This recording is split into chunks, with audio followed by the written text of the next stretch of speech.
तुम तो उसको जिस नाम से बुलाते थे उसी नाम से, उसी संबोधन से, उसी तरह का व्यवहार करो, तो हो सकता है कि तुम्हारा निमित्त लेकर वो भी बदल जाए, वो भी सुधर जाए। तुम सुधरे हुए बने रहो, तुम बिगड़ो मत।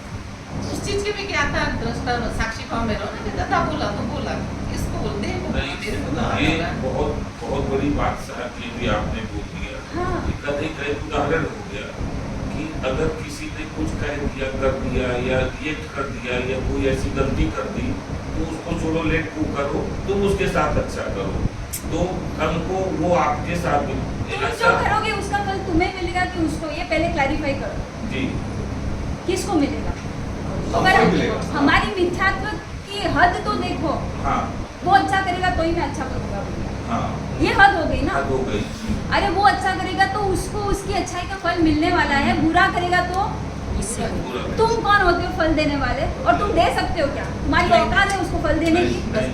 तो यही सारे भ्रम पाल के रखे हम। यही चीज हर घर में भी होता है, चाहे सास बहू हो, देवानी जेठानी हो या कुछ, अरे उसने ऐसा बोला, पापा हम भी ऐसा करेंगे, मतलब ये गांठ बनती जाती है। लेट गो करने वाला जो, क्योंकि हम वस्तु स्वरूप को नहीं जानते हैं। जी, हम कर्म को मान तो रहे हैं पर उसको अप्लाई कहाँ कर रहे हैं? मतलब उदाहरण देवरानी जेठानी का दे रहा हूँ, सब जगह दोस्त यार व्यापारी संबंध एक दूसरे का, तो ये चीजें जो दिल से हट जाए, मतलब तब तो कुछ वायरल ही रह जाएगा, सब अच्छा ही अच्छा।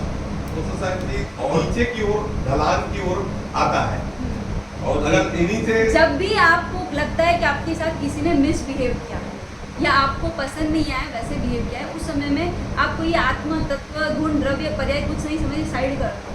इतना समझ जाओ कि वो कर्म कर रहा है, उसको वो फल मिलेगा क्या? हाँ मिलेगा। मैं अगर अभी प्रतिक्रिया दूंगी तो किसको फल मिलेगा? मुझे मिलेगा।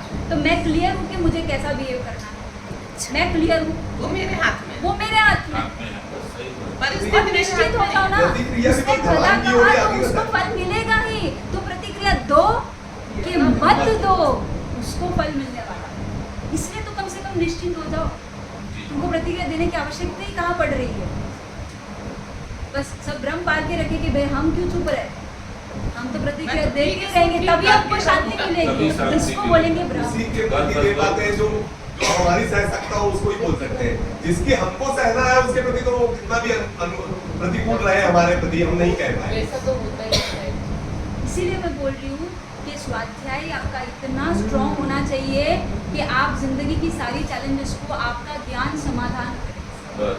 जैसे समस्या उठी, अंदर से आपका ज्ञान आपको रास्ता दिखाना चाहिए। कोई और रास्ता दिखा ही नहीं सकता है।